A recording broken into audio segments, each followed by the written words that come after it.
recharge right now, so emotional. Can you stop right there? Getting higher as the sun gets low. Whoa, hold me close till we lose control. I wanna know, what can you do for me? How can you make me give in? I wanna see what makes you shift. I wanna dive deeper within. It's do or die, it's sink or swim. You know just who you are. You've lived this life before. You've grown through worse, I'm sure.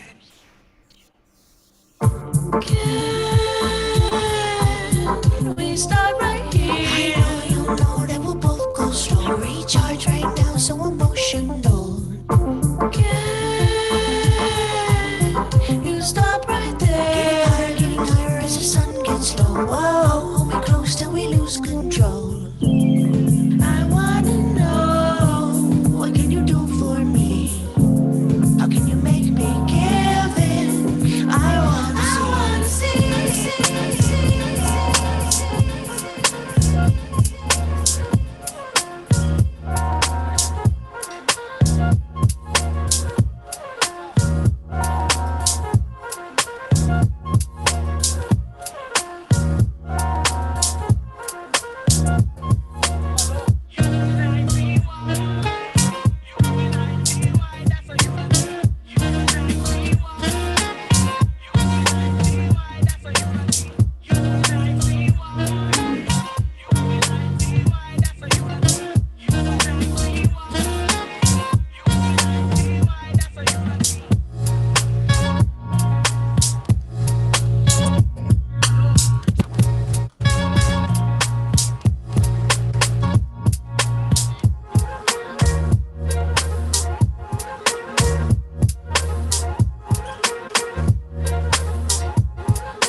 You know just who you are.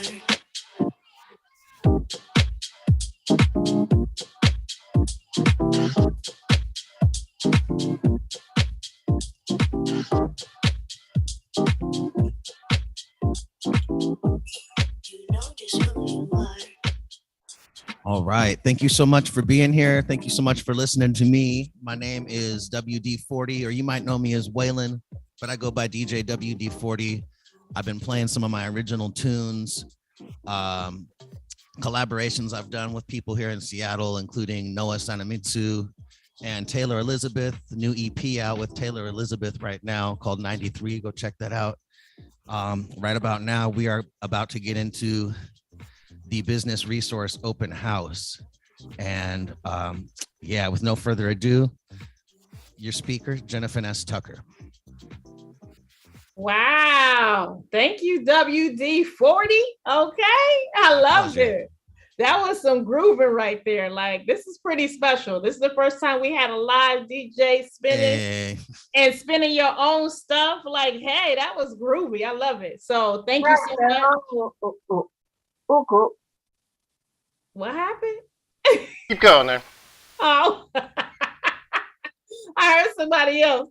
But yeah, that was pretty groovy. So thank you so much, WD40. Please drop your contact information in the chat because I know plenty of folks might be interested in taking advantage of your services. So thank you so much. Again, good morning, everybody. Welcome. Welcome to the Business Resource Open House, April edition, where we will be talking about the creative economy, okay? So before we get into our content, I definitely want to introduce some amazing folks to you all. We understand that access is important, and that's the reason why at every Business Resource Open House that's been virtual, you will see that we are making sure that access is important to not just you all, but to us. And so for those of you that need translation or interpretation rather, I want you to know that there are channels available. So if you look down at the bottom, well, first let me introduce our translators, our interpreters rather, sorry. So first is Levine. I'll let you introduce yourself and go to your channel.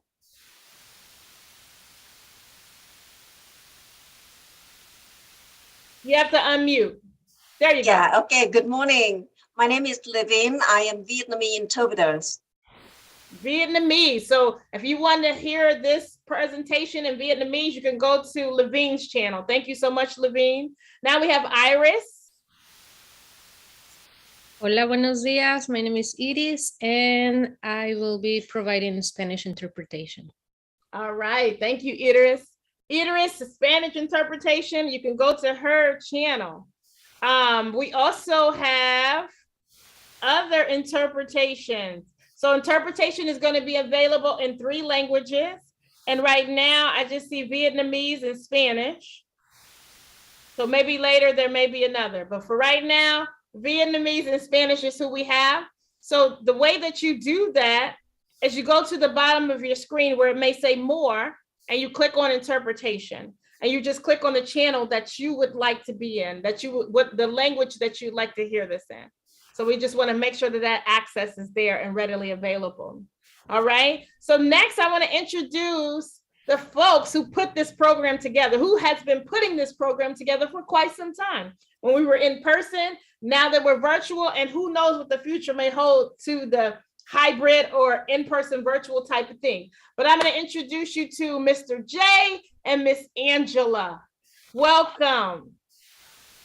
Hello, Angela Castañeda, Seattleite and Beacon Hill, and working with small businesses in Southeast Seattle as a co-founder, Beacon Business Alliance, co-founder of SS Collective, which is the Essential Southeast Seattle Marketplace, and really trying to hone in on those businesses that are experiencing whatever recovery through COVID and really experiencing digital equity issues. And that means creatives as well as brick and mortar. So that's what we're here to talk about. Hey, Jay, handing it Good off. morning. Thank you, Angela. Thank you, Jennifer Ness. I'm Jay Lyman. I'm a librarian at Seattle Public Library, and I am live from the Central Library downtown. So that's a new thing for this program as of 2 years. So exciting, and feels like we've achieved something there. So excited for this program too. This is going to be a lot of fun, and we have such an amazing lineup of speakers. And thank you so much, Jennifer Ness, for facilitating. And let's dive into it. I'm excited. Yes, I'm excited too. Thank you, Jay. Next, I want to introduce our producer, which some of you heard while you were in the waiting room. But I do want to introduce our producer, John. For those of you that need to know or want to know, John is our producer. He's normally in his studio, but today he's not. So he's coming to us live from where, John? The Mayflower Hotel, where we ran a 500-person early morning Zoom breakfast. Wow. 500-person early morning Zoom breakfast at the Mayflower Hotel. We appreciate you being here today, John. So thank you so much. We appreciate all of you for being here. So just before we get started, I want to know who's all here. Where are you located? Because we have this amazing opportunity to be on Zoom, type in the chat box. Let me know where you are. I'm in Tukwila, and I'm looking out right now. The sun is shining. I'm looking out at some beautiful scenery right now. Where are you guys at? Type it in the chat. I know we have some folks online as well. I see Minneapolis. Okay, Minneapolis. Y'all hear me? We got folks from Beacon Hill, Capitol Hill, Minneapolis. Why did I say that again? Minneapolis. I can't say Minneapolis. We got West Seattle in the house. We got Northeast Seattle. We got SLU. I don't even know what that is. We got Mary City of Marysville. Okay. We got Piney, I think, Renton, Woohoo. So as y'all can see on this other screen, we have Mari. Mari is our amazing creative. And I'm going to allow Mari to introduce herself. Go ahead, Mari. Thank you, Jennifer Ness. And what's up, everybody? Good morning. Mari Shibuya here, coming to y'all from Beacon Hill. I am so excited to be with y'all today. This topic is very dear to my heart. As a creative, I'm coming to y'all as an artist and going to be lending one of the skills that I've kind of cultivated in the desire to work in the creative economy in this way, which is scribing. So I'll be listening to our conversation and kind of creating a visual roadmap, if you will, of this this topic and some of the different avenues we can go and what are the relationships. So y'all will see me over here on my iPad, and I'm excited to be in community with y'all today. So I'm always excited to have you and see that finished product. And even as you're doing it, I'm like, let's see what that's how you say that in language that I don't know how to write, in the finger language. Thank you, Jennifer. I love it. Thank you for being here. It's like an extension to American Sign Language. It's almost like American art language, or I don't know. You should probably coin that, Mari. I feel like you just did.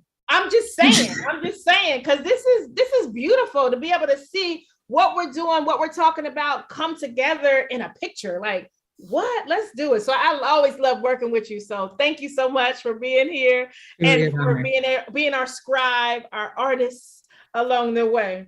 So let's see who else is in the room. Okay, I see a lot of West Seattle. I see our marketing is working in that West Seattle, the South Lake Union area. Colorado. Okay, Angela. Okay, you bringing Colorado in the house. All right, so we're going to move on into our program. So let me just say this. The way that this is going to flow, we have 2 panel discussions. After our panel discussions, we're going to go into breakout rooms. So you'll be able to meet with not just our panelists, but some of our other resource partners. And so those breakout rooms will be open at just about 10 o'clock. So we're going to go into our panel discussion, our live panel. We have some amazing folks with us. So I'm going to bring them on. Before I bring them on, I do want to describe to you all, as a teacher of economics, as a teacher of economy, right? Actually, right now, this quarter, I'm teaching 2 classes. I'm teaching Intro to Economics and a Microeconomics class.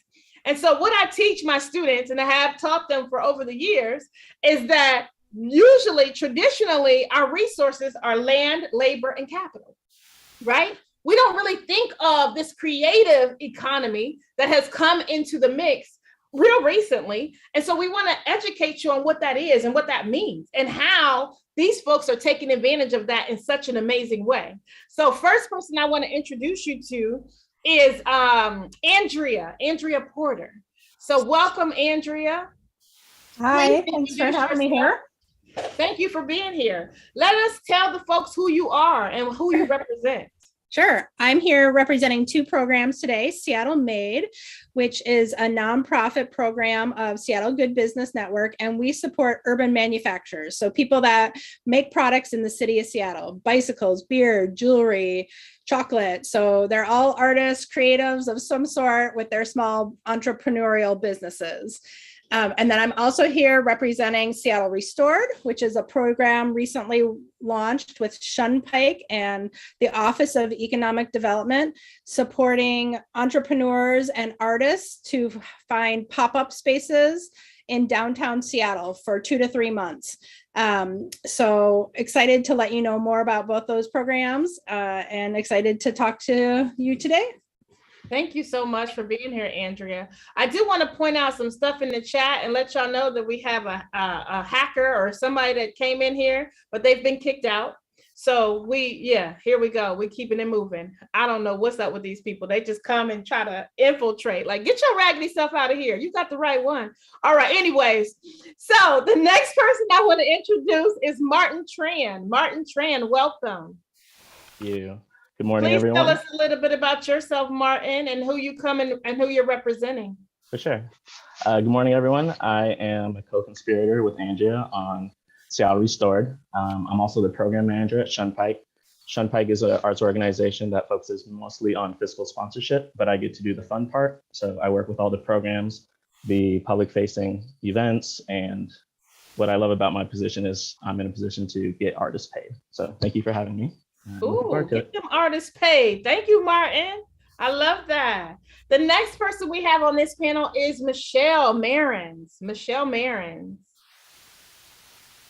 Hi, everyone. My name is Michelle Tran Marins. I am the founder and CEO of We Sparkle, or the Sparkler in Chief.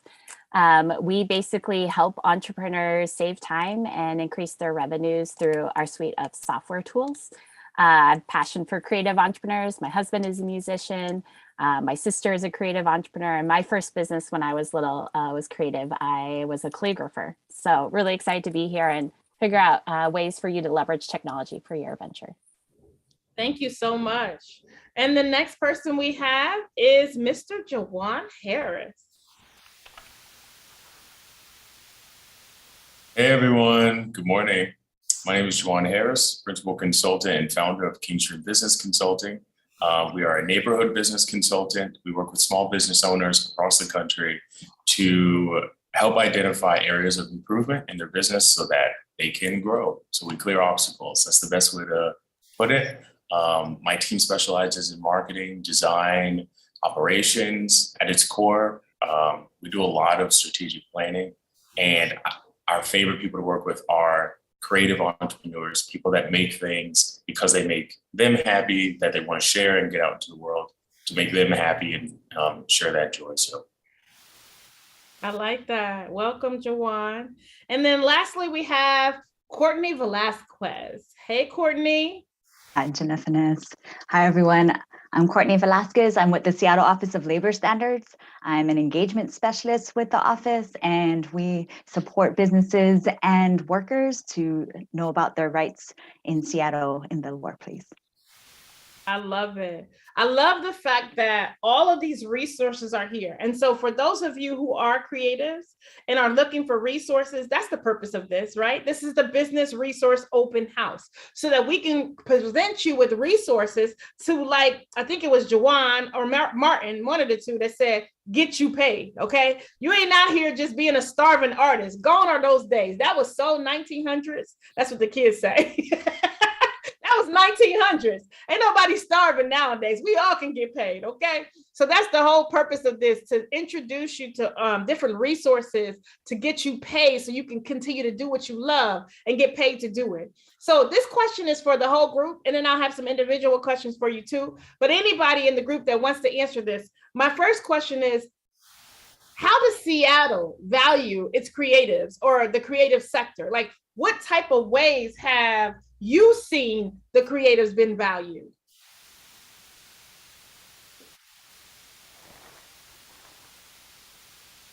I can say from the Seattle Restored program, the Office of Economic Development has really put dollars behind this program to support creative entrepreneurs. So that's really exciting to see the city stepping up in a super significant way to support creatives through funding. So we're funding artists and entrepreneurs, not only with dollars to help them support their pop-ups or their art activations, but also supporting the landlords so they can stay in those spaces, promotion and outreach. So really significant funding and recognizing the contributions that creative entrepreneurs make to this city. So I'm doing a shout out for the Office of Economic Development because I've been really happy to see them doing that. And of course, I think when we talk about Seattle in general, the public, really having the public come out and see art and support people. So I do think there is a desire in Seattle to see creatives stay in the city and not get pushed out. And so, you know, hopefully we see people supporting with their dollars and making them, showing their value of wanting to see creatives here in Seattle. So, I love that. Yeah. And one of the things you did mention, I know I've been to Pike Place Market and I've been inside your store there, Seattle May. You are helping the creatives in a lot of different ways. So being able to go in there and understand that everything in there is made by a local person, a local business, and you are providing them space to be able to sell their goods, like, and to see, to be in the front of the eyeballs of folks from all over the world. The last time I was in the Pike Place Market, I met this lady, and this was probably like a year and a half ago. And we just got to talking and I was like, where are you from? She was like, Russia. I'm like, people come from all over the world to come to Seattle, to the Pike Place Market. So Seattle May is creating a space for them to showcase their wares. So that's pretty amazing in and of itself. So thank you for the shout outs that you gave and thank you for what you're doing to help creatives. I'm going to go over to Martin. Martin, the question I have for you is, what role do the arts play in the city's economic recovery? I mean, it plays so many different roles. So first of all, I want to give a shout out to the arts because if it wasn't for Netflix and the music we listened to the last 2 years, it would have been horrendous. So it's kept us in a good mental space. Let's shout that out. Yeah. Beyond that, I think something we always have to be aware of is that the arts is what makes neighborhoods and communities vital. It's what makes it attractive. So to that end, Seattle Restored and other programs would have like storefronts, which puts visual art into windows, brings businesses back, brings people back. And that, you know, jumpstarts the economy, gets people shopping, gets people eating. And what we have to keep in mind though, is the arts is oftentimes used to attract folks back. But then once people come back, there's a tendency to push us out because we can't afford the rent. So it's a double-edged sword. So definitely want to be aware that the arts make the city vital, but we got to make sure that it stays that way after the dollars come back in. Thank you for that, Martin. I appreciate you speaking of the fact that they love us when they need us. But when they no longer need us, they're not taking care of us. So we got to do a better job of that in our economy, especially the folks who are making decisions on rents and taxes and things like that. So thank you for bubbling that up. I have a question for you, Courtney. How does the Seattle Office of Labor and Standards help entrepreneurs and workers, especially in this creative space? The Seattle Office of Labor Standards really provides information to help businesses and entrepreneurs understand their responsibilities to be able to follow the laws, and then helps entrepreneurs as workers to understand their rights as workers. So what kind of rights do they have as workers, like that they may not be aware of? So there's a new law that's going to be coming out this September. It goes into effect September 1st, 2022, and it's called the Independent Contractors Protections Ordinance. And what it does is it requires businesses to provide certain information to freelancers or sole proprietors before the work happens, and then to provide certain information when payment is made. It also requires that payment is made on time to freelancers and sole proprietors, and that folks are paid what both parties originally agreed to. Wow. And so when that doesn't happen, there's going to be recourse, right? And that's a huge thing, because I talk to entrepreneurs every day, and some of them are like, yeah, I did a contract with so-and-so and I haven't gotten paid in 60 days or 90 days. And that could really impact your business, especially if it's a huge contract. So I'm glad that the state of Washington is putting those things in place to help these, not just creators, but any small business owner. And quick clarification, this is a City of Seattle law, so it's applying to work that's in Seattle as of September. Thank you. Thank you for that. Thank you for the clarification. So City of Seattle have put this in existence beginning September 1st of 2022. Thank you for that. Jawan, you mentioned that you help creatives, and that's your sweet spot. Can you talk about some of the small business consulting that you do for them, and how do you help them? In what ways? So the way that we work with creatives is we empower them to do just that, to be creative. A lot of people that go into creative ventures don't want to worry about high-level marketing, and they don't want to worry about website design and development and optimization and sales. Sales is a big one that I know creatives aren't always comfortable with, because they make things that make them happy, and they don't want to come across that way. We have no problem with that. We work in the background. It's your show. We just want to help amplify what you're already doing. So that's how we work with them. It's all about your message and how we can better help you tell your message to the people that want to hear it. I love it. Before I ask the next question, I want to draw y'all's attention to what Mari is drawing for us. This is about to be something amazing and beautiful. Even right now it is. But I just want y'all to pay attention to how she just does her thing. It's just like, okay, I love it. I also want you all to understand that there are creatives that are not here today. And so one way that you can help is by sharing this stream, making sure that they may just come across it. So share it on your social media and hashtag creatives, hashtag creative economy, hashtag artists, hashtag whatever you think of when you think of creative, so that we can put this out there for these folks to understand. This is how you get money. This is how you make money. This is how you make sure folks pay you when you make money. So make sure you're sharing this stream in all the different places and all the different ways that you can do so that we can reach the folks who need it the most, okay? The next question I have is for Michelle. When we talk about these creatives, how can creators use technology to kind of share their work more widely online? Like we're asking you all to share this stream, what can they do to share their technology or their creations? There are a lot of tools out there for creatives, not only to share their work, but also to connect with community. This is a great example, a webinar, but there are also other digital online communities where you can connect with other creative entrepreneurs and help collaborate, which can help amplify the work that you're doing, especially if you're different types of artists and you have kind of complementary skills. We had a DJ here, which was awesome.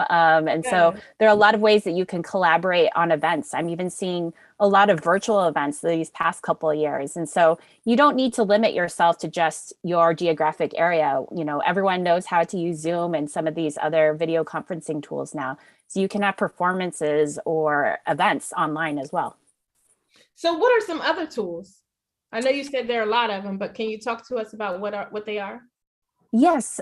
So there are tons of tools. I think the major ways that I would bucket them are there are tools that help you listen to community, connect with customers.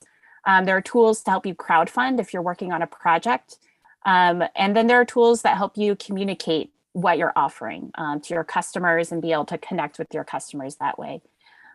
So, when it comes to leveraging certain tools like social media, for example, is a way that a lot of people connect with their customers and their communities. You can use tools like Canva to help you with branding if maybe you're not a graphic designer, like Joanne was saying. And there are some tools that you can use for free, and they have free versions where you can create nice looking social media posts if that's not your forte, and be able to use those to communicate events and things that you have going on. We Sparkle, we also offer lots of tools for people. We have a Sparkle site, which is a BioLink tool that you can put in the link in your Instagram account, and it can link to all of your content. You can also display your products and services for sale. But there are other ones like Linktree. If you want a bit more robust website, you might go with like Wix or Squarespace. And then of course, there are things to keep track of your finances. So I would encourage, obviously you want to save as much time as you can so that you can do the things that you love. But starting to use tools like QuickBooks, Wave, some of those accounting software tools to keep track of your expenses so that when you do file, hopefully you can get a lot of those tax credits as a sole proprietor, as a self-employed person, to help you save some money as well. Well, thank you for that. You mentioned Linktree. I follow a lot of folks on Instagram, and what I'm learning is a lot of them have Linktree now, and I am admittedly not so familiar. So can you speak to that just for a couple minutes? Like what are the benefits of Linktree? Is there a free version? Why should people get on that Linktree? Yeah, so Linktree and tools like ours are a BioLink tool. So a lot of times if you're just starting out, you might not want to buy a domain or build out a whole website, because then you need, high resolution photos or images to make it look really professional, and then you have to maintain it. So sometimes starting with a BioLink tool, just a very simple site where you can share links to all of your different, maybe you've been on a podcast, maybe there's been an article written about you. And on Instagram in particular, you can only have one clickable link in your bio. So that's why on Instagram, you see a lot of people say, see link in bio, see link in bio. But you might have many links. You might be involved in a lot of different projects. I think creative entrepreneurs especially are involved in a lot of different projects. And so you want one really simple site where people can find all of that content and engage with you. So that's why I think BioLink tools like Linktree, WeSparkle's tool, there are others out there, can be really helpful for creative entrepreneurs to use. Okay, so just for clarity's sake, WeSparkle's tool is like Linktree. One component. We have 3 tools in our suite. So there's Sparkle site, that's like Linktree. We have Scheduler. Okay. So if you are, hosting events, you can sell tickets to them, you can sell consultations. And then the third is Sparkle Assistant. It's a digital executive assistant that helps you with answering questions from your clients.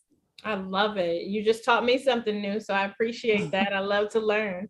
Somebody's asking in the chat, what's the hashtag? The hashtag is BROH, and that's Business Resource Open House. So you could do BROH Seattle, Seattle BROH, but it's BROH. That's the hashtag. So use that hashtag. Go ahead and start sharing, liking, supporting, commenting, whatever you want to do. All right. And I know there's folks watching online right now. So this is the creative economy that we're talking about. I have a question for you, Andrea. What resources can entrepreneurs connect with to locate new opportunities in the Seattle area? Mm-hmm. Obviously being here today, and I'm sure we'll get a list of all the folks that were presenters here today, and just looking at all of our websites and seeing like what really connects to you the most. I mean, my biggest suggestion would be to find 1 or 2 organizations that kind of have the services that you want to connect with, and just dive in deep, because we realize there's just so many resources out there, but I really feel like if you just take 1 or 2 organizations and dive deep with them, like you're going to get more out of it, and you're going to build a bigger community if you take more time than just doing high level with a lot of different organizations. So that would be my suggestion. I think, talking about all the tools that are out there, find a community and ask, like, what do you guys use? Is it Linktree? Is it WeSparkle? Like, what works for you? And like, here's my situation. Like, what do you think will work best? It's just, there's so much we can research. And so why don't you ask, another creative entrepreneur what's working for them? Because I think that's the quickest, best way to, find what you need and also build community at the same time. I love it. I see Mari said, take time to dive deep. I love that. And also, listen, you need to join some of these distro lists. There's all kinds of organizations that put out things periodically, some folks more often than others, but make sure you're a part of those lists, because as they're developing things and putting things out there, they're going to shoot them out to the folks that are on their list. And that's how you get connected. Another quick plug is the Black-owned Business Excellence. We have a calendar on our website where anybody can put their events on there, because we want folks to be able to go to one place and see what things are relevant to them, to their economy, to their industry. So that's another place. So thank you all. I know it's about 9:34. We want to wrap up this particular panel at 9:36. So I want to see if there's any questions from the audience before I continue with my questions, because it's really about them. It's not so much about me. I appreciate everything that you all have shared thus far. And I know that you will be in a breakout room soon. So at 10 o'clock, if you have additional questions for Andrea or Martin or Michelle or Jawan or Courtney, you can go into the breakout room and ask them specifically. If you want to know more about the WeSparkle, because I might be in your breakout room, because I'm like, this is interesting. This Linktree is so new to me. And I've been thinking about, I should probably get a Linktree. I have a website. So I don't know if it's beneficial or if it's something I can do in addition to my website, because I'm able to link multiple things, right? So I want to go in there and kind of talk to you and see, is this beneficial? Is this something I should do? Because everything ain't for everybody. That's something I have learned as an entrepreneur. I don't need to be on every platform and doing everything, especially if I'm not going to maintain it, right? So understanding that is very important. So I want to ask you all, since it's about 9:35, if we got about a whole minute. So I want to understand, is there anything that these folks should know about you, your organization, in this last section? So I'll start with Jawan.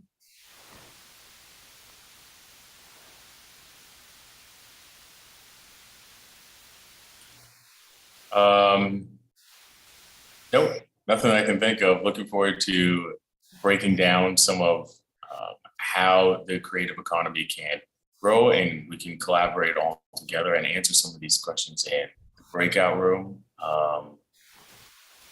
Yeah, that's it. Well, thank you, Jawan. I appreciate that. And that was something. What you mean? No. I'll go to Courtney. Courtney, what would you like to add? The rules for the new law are being made right now, so there's more to come. If you want just up-to-date information, you can go to our website. I'll drop it in the chat and sign up for our newsletter. Thank you so much, Courtney. Appreciate that. All right, Michelle. We are here to help you with tech. It doesn't need to be scary. It can help you with your business. Check out WeSparkle.co and come to our breakout room. We'd love to talk with you about how to help you get paid. Right. Let's get paid. Ain't no starving artists no more. Thank you, Michelle. All right, Andrea. I just put it in the chat, but for people that make things in Seattle, seattlemade.org, it's a one-time $35 flat fee application, and then membership is free. And we just do a whole bunch of stuff, networking, educational events, programming, like you said, the airport store. And then I'll also say Seattle Restored can go over there to seattlerestored.org and sign up for our newsletter, and we will make announcements about any new phases of the program coming up. I'll just leave it at that. You're gonna keep us hungry, like y'all better come here. All right, thank you so much. And then lastly, Martin. Martin, tell us what we should know about your organization. What you should know about Shunpike is, our main thing is fiscal sponsorship. So if you're an arts organization who doesn't have a board or doesn't like to do taxes or, work with your budget, get at us because we'll help you with that. If you want to do more fun stuff, get at me directly and I'll point you to different programs that we have that will give you chances to perform, to showcase your visual art, and also just to meet other artists. Thank you so much, Martin. Thank you all on the first panel. And do, like Giselle said in the chat, please put your contact information in the chat, because a lot of folks are going to be saving this chat and looking at it later, or even sharing it with the creatives in their life. So make sure that your contact information is in the chat, because they may not watch the video, but they can look and see exactly what it is that you're doing. So not just your name and your email, but share a little bit about what it is. Give them some insight. So as they're downloading this, they can say, oh, this is the one that said I can make money, or this is the one that said they got a lot of tools for me to be able to continue to make money. So put that information in there with just a little bit of information about how or why they should contact you. So thank you all so much. We're going to move along to our second panel. So we got DJ WD40 in the house, okay? So we got WD40, Mr. Waylon Duncan. Hey, Waylon, welcome back. Please introduce yourself to these folks, okay? Oh, you're muted. Hold on, sorry. He had his DJ booth on there first. Now we gotta hear his actual voice. Try it now, Waylon. Yep. All right. Oh, there we go. Y'all can hear me okay? Yes. All right. Yeah, my name is Waylon, aka DJ WD40. Been a DJ here in Seattle for over 20 years now, DJing and producing original music, making beats, remixes and stuff. Yeah, here is a resource. However, I can be also here as an attendee, trying to figure out how to make it here in Seattle still. I love it. Thank you for being here. Welcome. We can't wait to hear from you. We heard them chewy sounds, and now we want to hear more about your business and about you.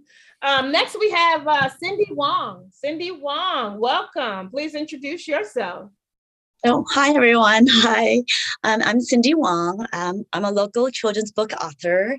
My book, Star Hug, came out last November. So Star Hug is a heartfelt and magical story with a universal message for everyone of all ages. It's about compassion, courage, believing in your inner star, an inclusive community, and the power of a hug. So I'm a hugger and I want to spread, positivity. So my hope is that when people read Star Hug, it'll move them to go out and call someone or to go give someone a hug. But the book is about caring and checking in on people, especially with everything that's going on these days. But ideally, let's give a hug. I love it. And I love your hair. Like, your hair is giving me life right now. So that's just like that whole art feel. Like, I love it. You look beautiful. So welcome. Oh, thank you. Yes. We have Trevor Plate and Nicole Nicholas. Trevor Plate and Nicole Nicholas. Welcome, Trevor and Nicole. Hi there, everyone. My name is Trevor Plate. I work with the International Rescue Committee in our micro enterprise programs. So we work with small business owners, particularly with a focus on immigrant and refugee small business owners. I'm really excited to be here because we've been pushing to support more artisans and artists within those communities. A lot of people who come to this country with a lot of skills, so we want to be able to make sure they can get out there and use those. Oh my goodness, Trevor! I was on the call yesterday with Nikki. Oh, great! Oh, cool. Yeah, you're executive director. So, and with the Seattle Credit Union, we are partnered with the International Rescue Committee. So I'm happy to see you and Lauren. So Lauren, please introduce yourself. Yeah, thank you, Jennifer. So my name is Lauren Nicholas, and I am the other business counselor for our Micro Enterprise Development Program. It is a fairly new program to the IRC Seattle office, so we've been mostly focused, like Trevor said, on kind of getting our program out there and our names out there, and really supporting a lot of the new arrivals to the Seattle area recently.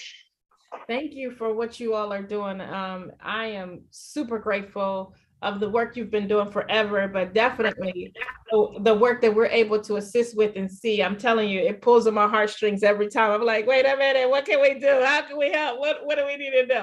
So the IRC and the program that you all both represent, are you directly are only dealing with the refugees coming in, or do you have a community program, or can you talk more about that? Yeah, that's a great question. Yeah, actually, I mean, we do have a focus on immigrant and refugee business owners, but the way that our funding works actually allows us to help anyone who falls within the it's called ultra low to moderate income levels. So we have a wide range of people that we can help. If you've been in the country for a long time, if you're a U.S. citizen, we can help you out and help out with your business as well. Oh, good to know. So are your services free? Do you provide technical assistance? Are the services free? Yes, everything we do is free. We're here just to support people in any way that we're able to. Okay, wonderful. So my question to WD40, I heard you say you're here to find out resources too. So can you talk to us a little bit about maybe some of the challenges that you faced when you launched your music business, and how do you work around some of those challenges and help, the next generation? Oh boy. I mean, I won't lie, it's an ongoing struggle. I had to move unexpectedly this winter. And prior to that, I had the biggest savings I've ever had in my career as a musician, as a DJ producer. I was feeling good. I was feeling on top of the world. Like, wow, even through this pandemic, I was able to like kind of get a little savings for myself. And then I had to move. And within a month of moving and paying that first, last, and deposit, that savings was gone. And I've been having to borrow money since the first of the year to survive. So that's where I'm at right now. I don't know how much of an inspiration I am to anybody, but you are, because guess what? I am a struggling artist still, unfortunately. No, that's okay, Waylon, because guess what? We have folks in the chat right now that said, that's me. I'm in the same place, right? And so this is beautiful, because you hate to hear from folks that's so far ahead of you, and you feel like, well, I guess I'm struggling, so I don't want to be whatever. So what you saying to everybody on this call is, I'm just like you. Absolutely. We all in the same boat. Yep. And a year from now, we're not going to be, because we're going to connect to these resources, Yes, right? We're going to make sure there are folks out here that's paying first of last month rent and deposit. But we don't know that, because guess what? We haven't been connected to the resources. So you could have possibly saved your savings, or maybe even replenish your savings, because some of these programs that are out here helping with that. Yeah. So believe me, it's a reason why you're here. And the reason why you're here is really to benefit a lot of other folks, to let them see, here's where I am. We're in the same boat. We're in the same situation, but we're going to connect to these resources and make sure we come up. Right. Yep. And thank you. Yeah. And just doing this alone kind of lit that fire that I needed to get me understanding live streaming a little bit better. So here I am, some new skills already just by being a part of this today. I love it. Thank you for being here. And thank you for speaking your truth and being authentic. Hey. And saying, this is who I am. This is where I'm at. Let's go. How do we get to the next phase? Absolutely. So thank you so much. Yep. I really appreciate you being here. Thank you. And for you, Cindy, what are some of your biggest challenges being an independent author and writing this amazing book? Like, what are some of the challenges that you face? It was, someone said it earlier, where as an artist, I love to write, and I love that space, and I like to be creative, but I don't like that other side where I have to market, or get yourself out there. I'm not comfortable with it. I had to learn how to build my own website. I'm at Mohi. I'm in a bunch of independent stores. I'm actually at Nordstrom's, nationwide and online. But it literally was just knocking on doors myself. I knocked on Jay's door, and he was like, come join the open house, But it is really hard to motivate yourself to be like, oh, it's gonna get rejection, And a lot of people do ask, oh, do you have more books? I do, but do I want to go back on that independent journey of doing everything yourself, So it's really hard. But then on the other side, the publishing side is really hard as well, because you could get rejected for a long time. They could change the art that you want to do, the vision that you had for your book. So trying to get yourself out there is hard. And you could have a great product, but if people don't know about it, then, that's tough. For any artist, not just a writer. Yeah, no. And yeah, all of this whole creative economy is artists, right? And sometimes we think about art, we think about what Mari is doing, right? Or we think about, you know, sculptures and things like this, but this is all creatives. Everything that come out of these creatives is art. It's some type of artwork, right? How did you get into Nordstrom's? Was that your publisher who did that? Like, I'm trying to speak to some of the folks who may be on here that may say, I want to be in Nordstrom's, or I want to be in Walmart. How did you do that? I self-published, so I don't have a publisher. I wrote the book, I found the illustrator, I printed it, from Asia, I had to ship it over. I literally just kept reading the books to people, and someone through somebody else was like, oh, the book is so inclusive, like if you see the image that I have behind me, there's a rainbow star, there's a star with glasses, there's a star with a prosthetic leg, one with the, every color of the nationality. So they just felt like it really kind of was the philosophy of what Nordstrom also believed in. So it was just through a connection of a friend of a friend of a friend that I happened to talk to when the buyers reached out. I pitched the book to them and they loved the story. And so same thing with like Mohai, and it's at Winglook Museum, it's at the Kinna bookstore, Third Place Books. It's literally me just knocking on doors and say, hi, I have a book. Getting yourself out there. Yeah. And it's a very short read and people seem to really connect with it. So that is the hardest part though, putting yourself out there. And it's beautiful that you are getting results. I'm over here mesmerized by what Mari is doing, y'all. She was like connecting all the things. I'm like, okay, I'm looking at it like, I don't know if y'all paying attention, but this artwork right here is turning into something amazing and I'm loving it, every single piece of it. I'm one of them people that can stream something for hours, just like watching how it comes out. So I'm loving that. So Trevor, can you answer this question for me? What are some of the challenges you've been hearing from the folks in the refugee community? Yeah, I mean, a lot of challenges that refugees have when they first get to the country, especially business owners or people who are interested in getting financing for their business. I think there's, as you know, Jennifer Ness, I mean, just getting a bank account can be difficult for a lot of people if they don't have the right documentation and things like that. But even further down the line, a big issue that people run into is that is credit. They don't have a very thick credit history. And so that means their score is either non-existent or very low. And that's a huge barrier. You're going to get excluded from all kinds of resources, especially like loans and things like that. And so, we at IRC take that pretty seriously and work to try to help people either get their credit score higher or find ways that they can get financing that aren't going to be relying on those types of those restrictions, which can be kind of limiting for a lot of people. Yeah. Thank you so much. And then the same question for you, Lauren, are there some unique challenges that, I know that when we talk about access to credit, financial issues, I think those are issues that are challenges that a lot of us have, but are there unique challenges to the immigrant and refugee population? Yeah, that's a great question. I think there's a lot of cultural differences. I think people sometimes can come into the country with an idea of, this is how I ran my business back home, or this was my experience back home, and the business market and business environment here can be very different. A lot of times it's not necessarily as friendly or informal as people have experienced. So a lot of what we do is kind of one-on-one business coaching, trying to remain culturally sensitive, but also sort of leading people along the business journey to, learning how to keep better records, learning how to file taxes properly, and finding ways to expand their business.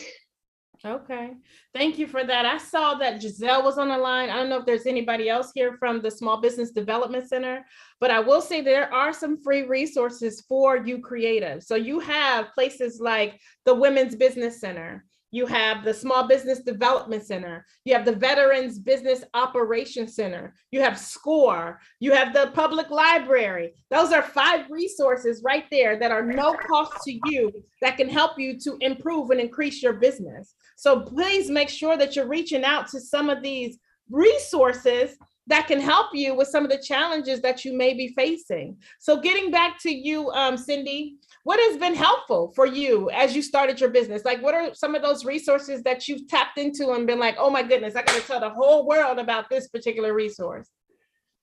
I have to admit, it's just really reaching out to people that you know. I haven't reached, there was no resources other, just friends and friends. Just read the book to as many people as I could before I even released the book. And then they would say, oh, hey, I know someone at 1061.9 that's on a podcast. Why don't you meet with them? And, and I'm doing a couple of readings, and it's really just through friends and say, hey, I know someone that's organizing this event, why don't you meet with them and see? So it's actually nice to be here to see that there is so much resources out there. Because I literally have been doing it by myself. I didn't know there were any resources out there. Okay, yeah, that's the purpose of the Business Resource Open House. Every single quarter, you will learn about a different resource or another resource. And this is why it's so beautiful that Jay and Angela continued this Business Resource Open House virtually once COVID started, because it was happening at the local libraries, and a lot of folks were coming. And then when we went virtual, they were like, how do we continue this? How do we make sure that folks know about the resources that are there? To answer the question in the chat for Cindy, yes, she did self-publish. And there was another question in the chat, and this is for any and all of you, anybody who can answer. Are there any viable resources locally for finding illustrators or cartoonists? Because they've been having little luck finding artists for paying gigs. Like, they're trying to pay somebody to illustrate their whatever they have, but they're not having a lot of luck. Are there local resources for that type of thing? Or how did you find who you used? Oh, me? Well, I'm giving it to you because you've done the work, but anybody really, but go ahead. Well, for me, believe it or not, I Googled, my kids love mermaids and, unicorns, and I would print things out for them to color. And I started noticing who the artists were. And I reached out to people in Belarus, in the UK, in Cambodia, in Thailand, everywhere in the world. So my artist is actually from Vietnam. I never met her. She didn't want to FaceTime. She didn't want to, Zoom. She just wanted to do the work. And so I just Googled a bunch of different artists that I thought, their work was nice. I wanted to find someone local, but again, it was my first time to write a story. I had no idea who to look for. I was on a really tight budget. And she, I felt like she really actually did such an amazing job and brought the story to life. Thank you so much. Google. Thank you. And I see that Erin, I hope I'm saying your name right. Erin says she used Instagram a lot for that. She's checking hashtags like Seattle Illustrator and that type of thing. So that's a great way. Giselle said that a lot of her clients use Fiverr. A lot of my clients use Fiverr as well. I mean, it's hit and miss on Fiverr. You might get somebody excellent, you may not, but it's not a ton of money, so you're not losing out. I would have them for a little small project and then, build upon those projects. But I've used Fiverr a lot myself, even. Create a job for free on the Facebook job. I like that. Oh, Fiverr. Somebody said, what is Fiverr? Fiverr is a website where you can get a lot of creatives, right? That'll do things. It used to be they did it for $5, but those are gone. Those days are gone. Now it's like $10, $15, but it's not very expensive. So it is a marketplace for a lot of creatives that'll do different things for you. So yeah, it's fiverr.com. So check that link in there. It's a great place to find folks. I totally agree with that. So the person who asked that question said, yay, thank you. Those are some great leads. Wonderful. See, there you go. Seattle Made has a communication platform and it's only $35. So get registered. That's a lifetime membership. And so Andrew is saying get registered on there. They have a communication portal where you can ask and, ask for help or offer help, ask and offer, right? So thank you for that.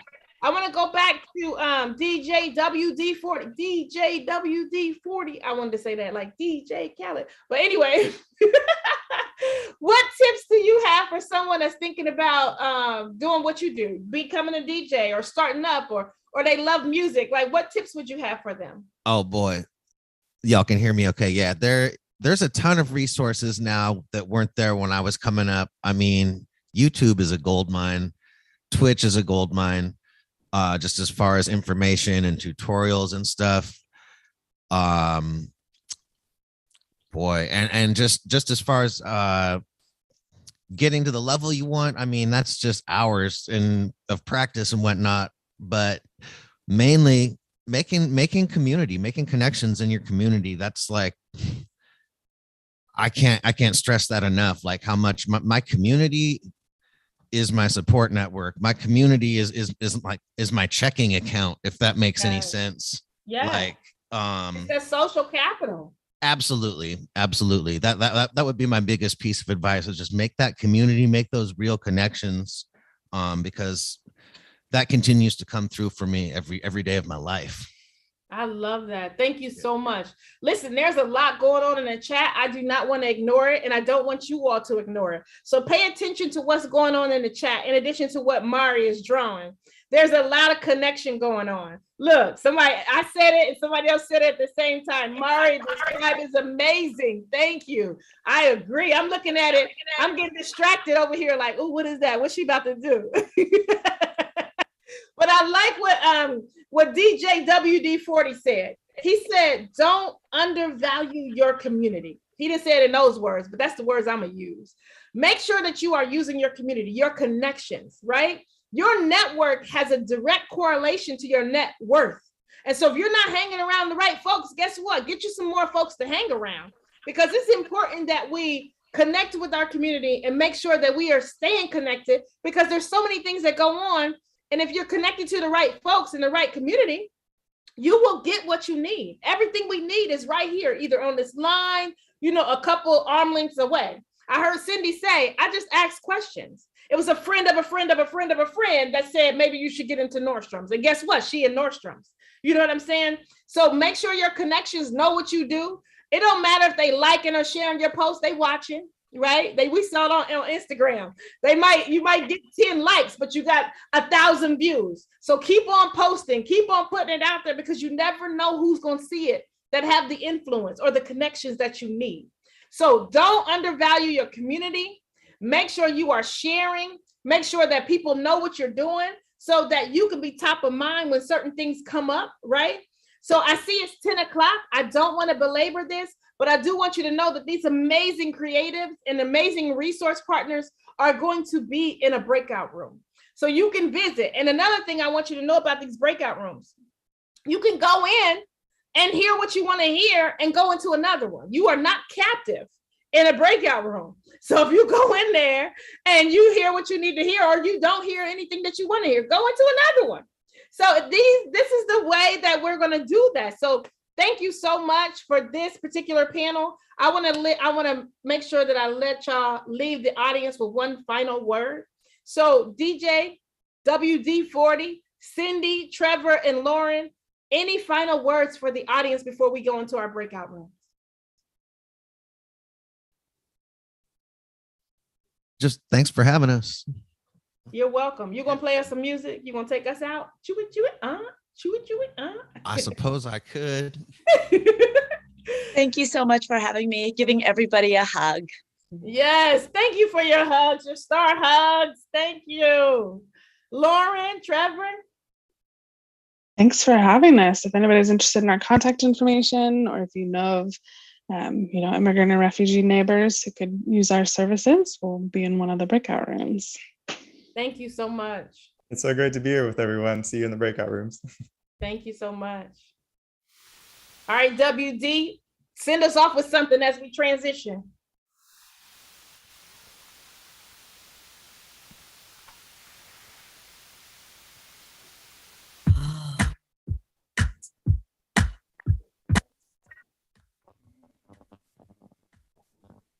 You'll have 47 minutes in the breakout room, and again, you can change to any room. Thank you, Waylon.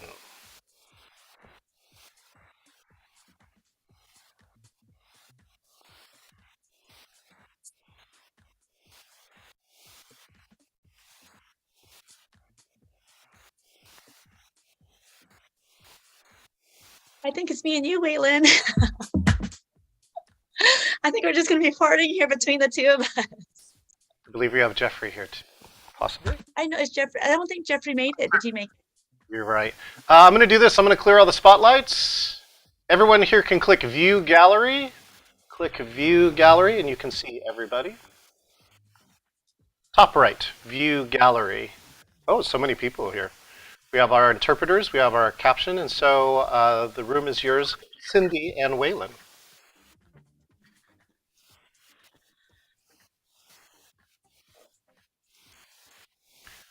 John, I think that the breakout rooms didn't open. No, they all did open. I left a collection of people, including you, Mari, here in this room, in the main room. I'm just noticing that Joanne is here and not in the breakout room. Aha, I'm going to just start moving some people around. Thank you so much, Mari. Of course. All right. This is great. Here we are in the main room. We're still live streaming, yes, on the main room. So I just want to say thanks so much. It was such a great conversation. I've been really, really blessed to be here with you all. And I don't know what we would do without Jenna Finesse Tucker. I just want to give a shout out for her being with us and bringing her skills. Well, honestly, it's an important thing going into this virtual space and keeping people engaged. What does engagement mean in the virtual space? It's a hard thing to figure out and to feel comfortable. And like Waylon was saying a little bit earlier, just really dedicating to moving into this space has been hard for so many small businesses, whether you're brick and mortar or, and suddenly you're shut down and you don't have customers, you got to move to takeout if you're a food restaurant, or what all the different versions of what we've been dealing with in recovery. Being here and these networking opportunity, this series has been really amazing for the folks that we've got coming multiple times. This is number 7. We started in August 2020, after the March shutdown when COVID came on, and we launched the Central Southeast Seattle Marketplace in its first version as a way to give small business an opportunity to come online, working with a women-owned agency, DEI Creative, located in Capitol Hill, and they're doing multiple versions across Seattle and also branching out nationally. So there are so many different mechanisms for us to support small businesses. And in this particular instance, obviously, we're talking about creative economy. And I am excited because with Mari live doing her thing, seeing how she captures, graphically captures the topics, then what can we do with that beautiful artwork that she's created? We can share that out with everyone. We can and also having the interpreter. So I call her she's part of one of our interpreters. We have music interpreting, we have graphic interpretation, we have language interpretation, all of these things to address the gaps and bridge between all of us in the community trying to make Seattle recover and rock. Thank you all for being here.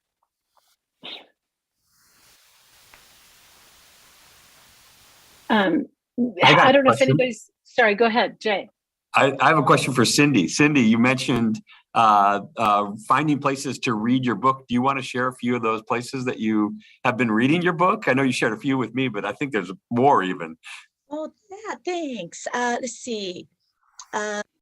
So Barnes & Noble Northgate on May 7th, and Seattle Center for API Month on May 1st. And then Friends of Little Saigon in June. and the Wing Luke Museum in June as well. So, but again, it's just me kind of knocking on doors and saying, here's my book. Will you guys carry it? As well as, do you have any events coming up that, I can get into? So it's been really fortunate that the book has been resonating with a lot of people with everything that's going on and, wanting to connect with each other again. So, yeah, but I didn't write the book because of COVID. There actually was a deeper personal message about the book. The star is actually my mom who passed, and the sea stars are actually my family and I. But the story is not about grief. It's actually about, being positive and supporting each other through tough times. And so hopefully it is resonating with a lot of people in a very special way. But thank you for giving me that chance, Jay, to mention the readings. You're welcome.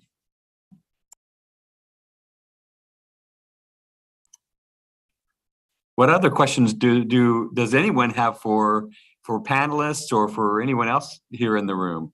I see Holly has a question. Go ahead, Holly. Oh, let me take off your mute here. Hold on a sec. There you go. Go ahead, Holly.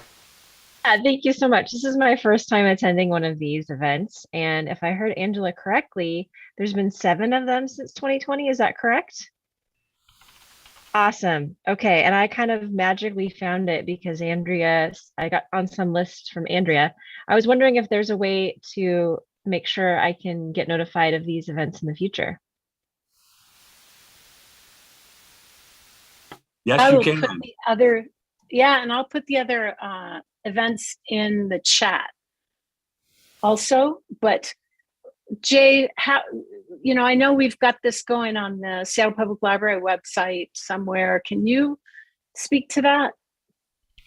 Yeah, thanks for that question, Holly. A couple places to find it. BBA, the Beacon Business Alliance, always puts it up on their site, so you can keep track of that. I put all of the events all of these events onto the Seattle Public Library's site. I'll put a link to that in the chat. But I think the best place is the Black-owned Business Excellence calendar, because Giselle, who's here, actually she's in a breakout room, she puts these events and a whole bunch of other events on that calendar. It's one-stop shopping for all kinds of upcoming events. In fact, I'll put the link to that one in there too, and you can see it just links out to all these different calendars that these partner organizations participate and use to post things like this. And this is John. I'm just going to chime in here. For those who are here, just give it a moment and chat some thanks to Jay and Angela and the whole organizing team. If you don't know what it takes to get 12 plus amazing panelists and MCs all together and have it work well here on Zoom and streaming to over 30 different locations, you need to ask the 2 of them. So thank you, Jay and Angela, for organizing.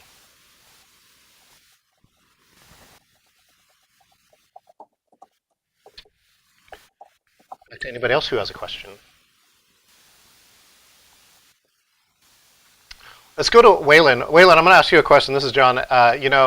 The technology side, I think you said something too, that there's a lot of people took different approaches to COVID, and some of them said, let's just wait, it's going to open up, right? And then other people dove in, and I think you waited for a little bit, right? And now you are actually diving headfirst into some technology.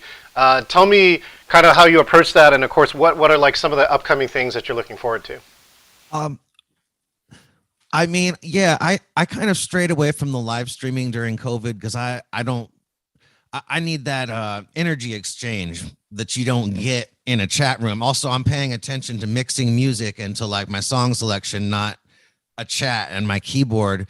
So instead of backing off though, I went harder on music, and I just got into my production and creating more original music, and actually recorded and released more music in the last year than I did in the past decade before that.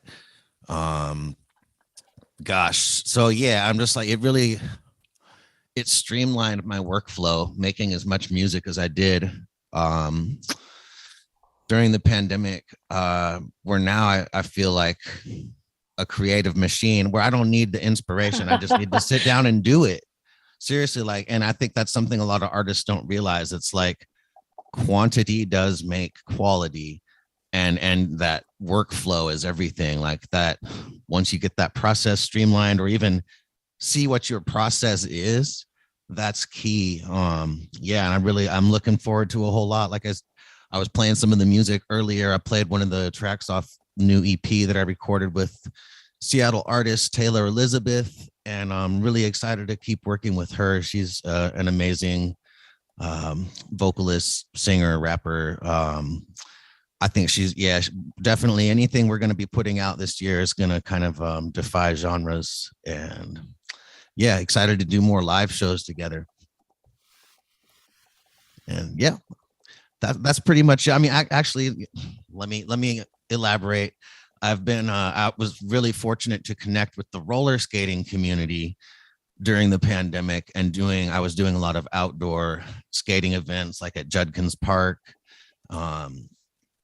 Just bring a generator down and supply my own power and play for the community. And that's been an amazing community to connect with through the pandemic, and glad to still be DJing with Roll Around Seatown. And yeah, come check me out at Judkins Park or Southgate in White Center sometime. Yeah, that's pretty much it.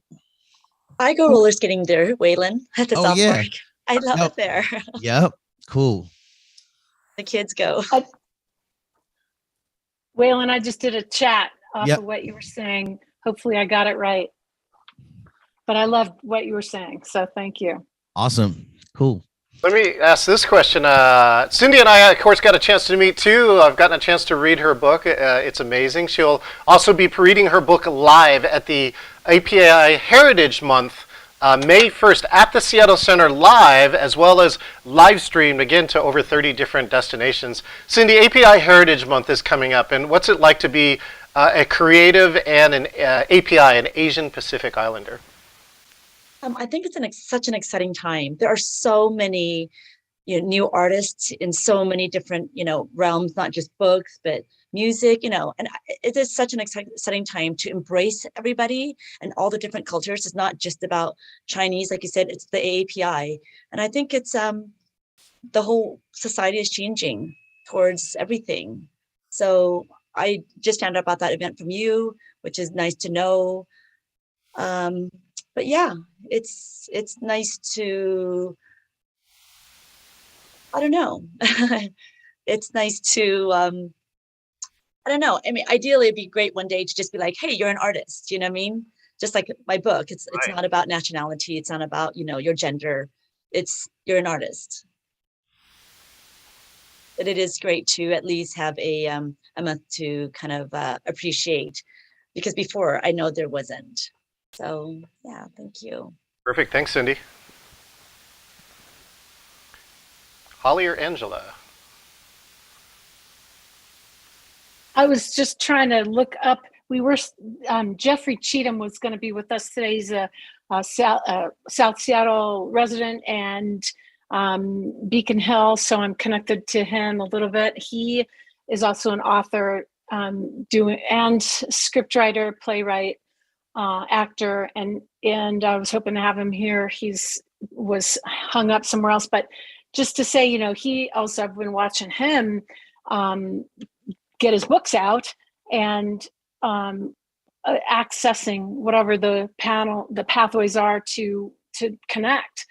As Waylon was talking about, it's like figure out what you love, what you're good at, move forward, and then make those connections.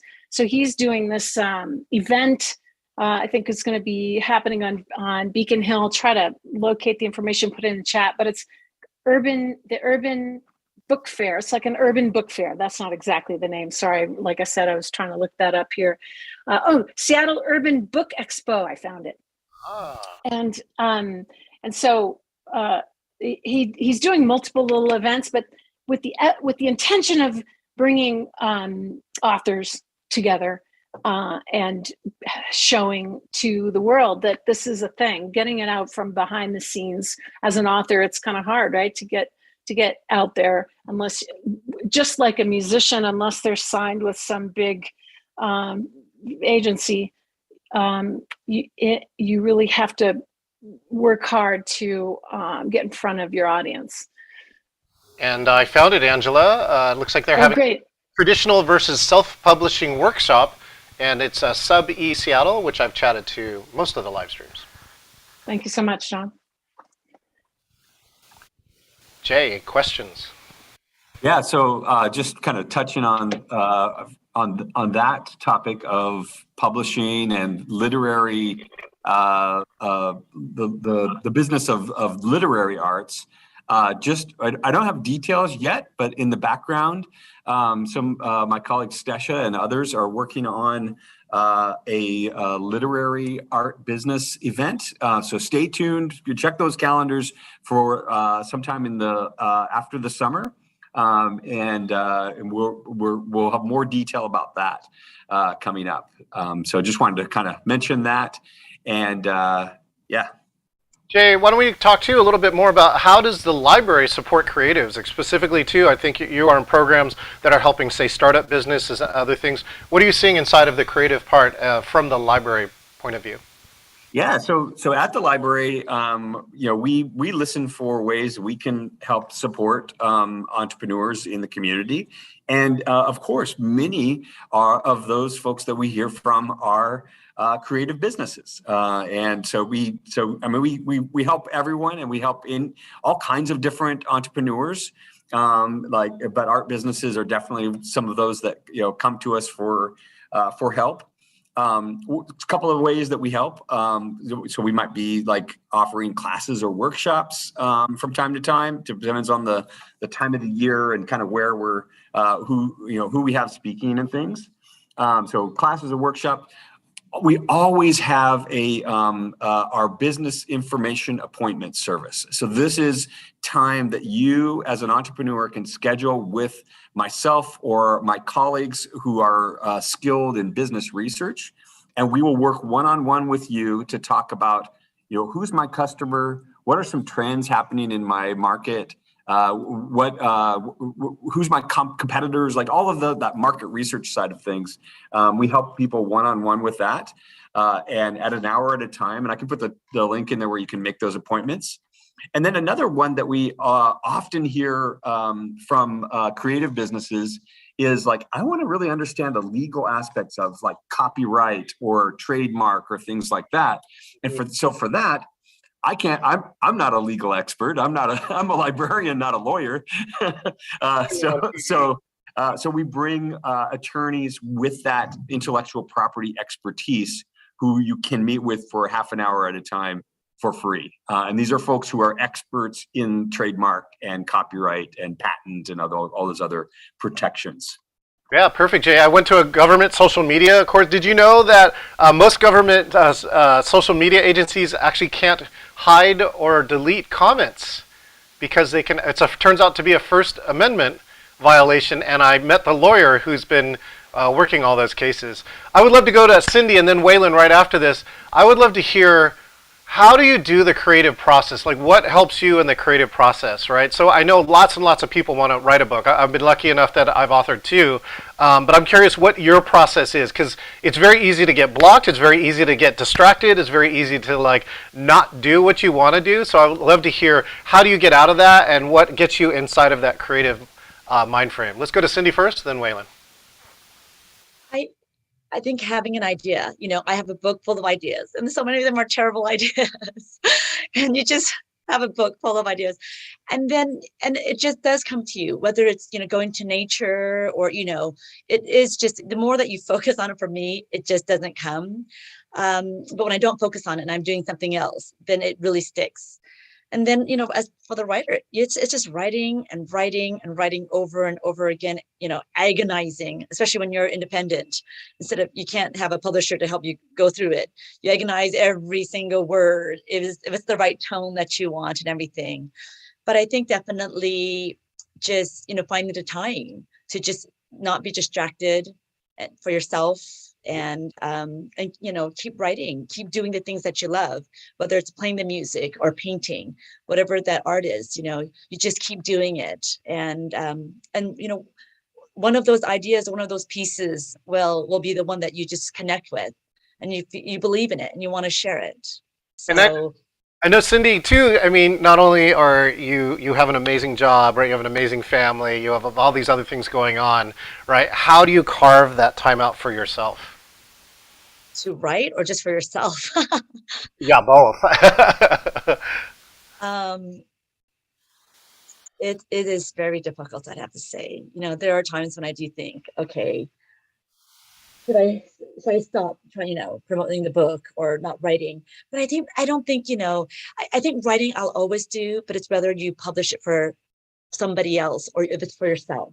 You know, that's the difference, right?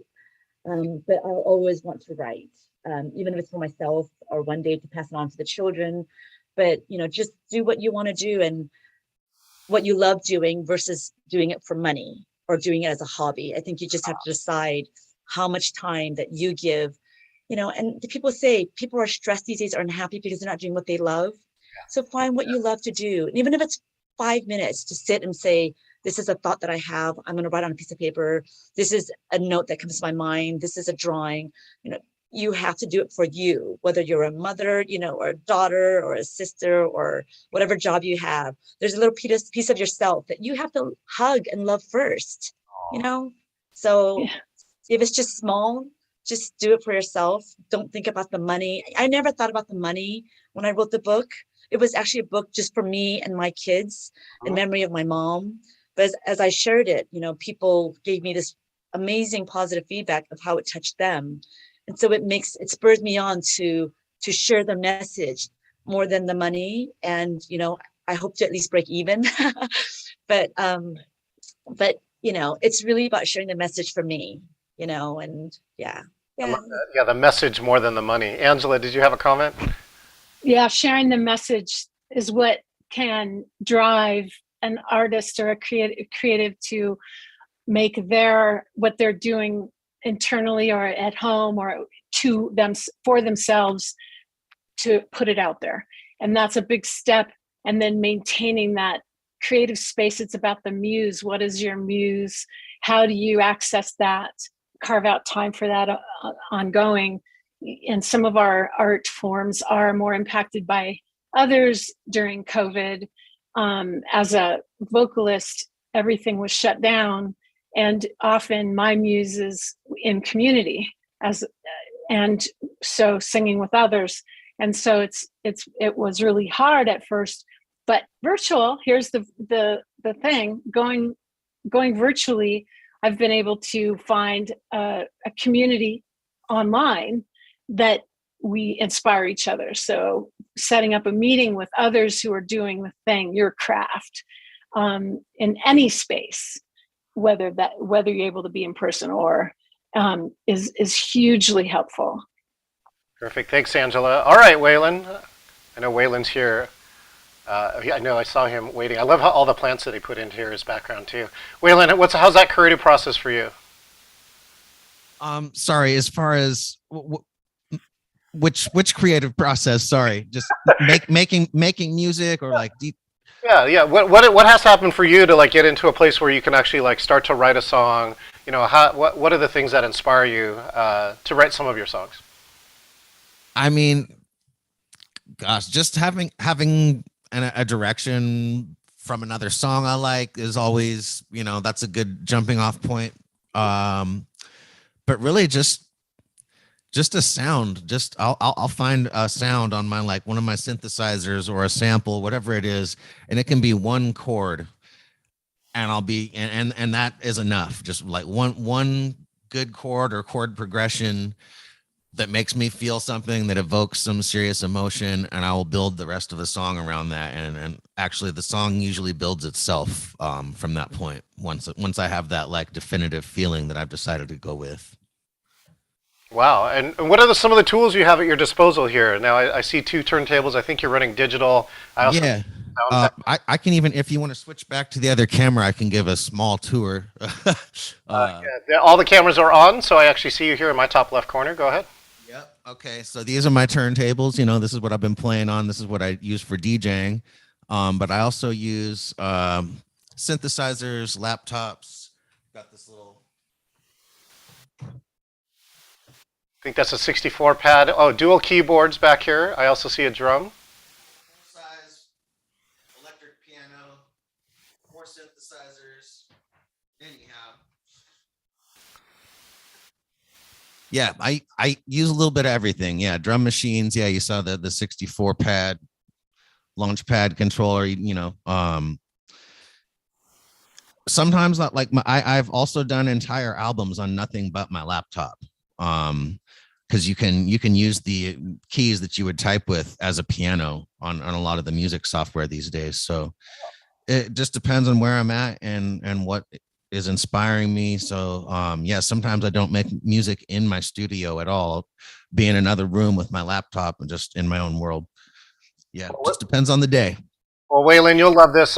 Back in when I had a 4-track Tascam, me and my high school friends, we were into punk rock, and we put a banjo through a wah-wah pedal. Yes. I'm just curious if you what's the weirdest thing that you've ever done?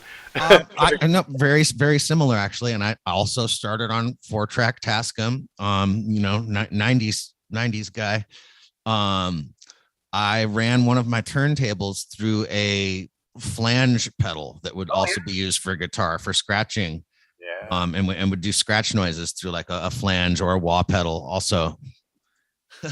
Listen, I just want to call back to what I just said about community, and to touch on what Waylon said earlier, which was, trying to get into the virtual space and actually what is live streaming for what he does. What does that look like? Feeling comfortable there.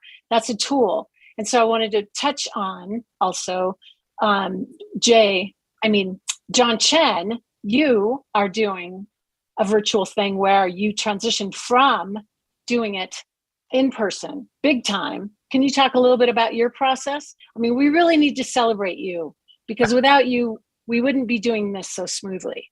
Oh, and you're doing an art thing too. You're being a creative. So. Well, thank you so much for that, Angela. Here, I got to check in a second. I got to be able to switch, I think, to another camera. I'll do that actually after I talk. Today, what I love to tell people is that I had a face-to-face business. For the last 23 years, I've been doing face-to-face team building that uses technology and adventure. For those who know what geocaching is, right? It's a high-tech scavenger hunt, and I actually create team building events for corporations that teach team and leadership skills, and that's a face-to-face business, and that doesn't work in coronavirus. In March of 2020, I sat in my office and watched 15 events just get canceled in front of my eyes. And I think as a creative, this is the one piece about a creative, is that when you're left with no choices, you make choices. That's what being creative is about. And I looked at like all the things I had in my life. I was sitting in my office going, what am I going to do? And I came back and I went back to my experience and saying that I've been working and I've actually been trying to get people to meet online for about 20 plus years. We ran early experiments in like 2000 where 2 webcams were put together. They were in separate rooms. We had people like share childhood stories, and we actually measured that you could raise trust by like 20%. This is like 2000, right? This is 22 years ago. And I wrote a book in 2011 called 50 Digital Team Building Games. So I've been experimenting with these ideas forever. But every time I said, we could do this, everyone would go, oh, that's a great idea, John, but I'm going to pay you a lot of money and you need to fly to Orlando. And so nobody was willing to do it. And what's amazing to me is that coronavirus, well, a lot of it just plain out sucks if you just want to get real about it. Is that it also gave some gifts. And that's really the key, is that it gave me a gift that people were finally ready. They didn't really have a choice. They either get online or be by yourself. And most people chose get online. And so I took all these ideas I've been sitting on for over 2 decades, and many of them turned out to be right. And so that's where I'm looking at this. How do we produce virtual meetings that have impact and meaning? And that's why I love working with Angela and Jay. They are looking about how to use this technology and saying, what can we do with this? Who can we reach out? And we produce some of the most technically complex meetings I have personally ever worked on, right? 6 interpreters, sign language, and a live transcriber, which we have 2 here today. So that the caption should be close to 100% correct with them if they can keep up to me when I get going. And that's what allowed me to change. And so I've probably done about 4,000 events over the last 2 years and just over the last few years, just radically changed my business. And the best part, Angela, thanks for asking, is that it got better. And I'll show you in just a moment a live setup. So this morning, I was asked to come to the Mayflower. We had 4 people live that was transmitted to over 550 people. And so we used the Mayflower as the stage today. And I'll give you a view of that in just a second. But I'll hand it back to you while I set up this camera. Thanks, Angela. I love the process that we are in community creating together, lifting like not only skill set, working with tools, what are our tools, how do we help each other with tools, but just inspiration, as a muse, essentially, I think, and the opportunity to keep going with this program. It is complicated, and for Jay and I, and talking about what that looks like and what the budget is to do that. Who's gonna? Just as John was talking about, he was trying to do this for a long time, and nobody said yes. And but in person's got a budget just the same. So in setting up how you assess what your analytics are, what your engagement is, you have to show that you're getting some engagement in order to get that funding support as a nonprofit. So, or as a small business, how are we going to fund you? How are we going to put money down to make this thing happen? Well, look, we have to show that, and it has to be over time. And so how can we take this live stream and make it useful, have longer shelf life, and have more impact on a longer term basis? So what does that mean? That means that we're recording all of the language channels. We're going to look in post event, we're going to look at what that live stream, what the gems are in that live stream. What are those conversations that really need to get out to more people? We're going to be able to, we have a little bit of budget, so we're going to be able to grab some of those sections and cut them down to smaller video clips to be shared out. And those video clips in Spanish, sharing out to Spanish language community. So it's really about getting those resources out there. And so this takes commitment and intention. And that's what it is. True. It's true. That is the same thing for Cindy in writing her books, for Waylon in making his craft grow and build, and for all of us in making our thing work. So if sometimes in doing the work that I do, a lot of times I end up talking to people who are like, man, I just wish we had more of a peer group opportunity for peers to talk to each other about how we're managing. We meaning Jay and some of the folks here today are supporting small businesses. So it's about resources, bringing how do you get the business side going for these creatives? Well, I think that this is that environment for me.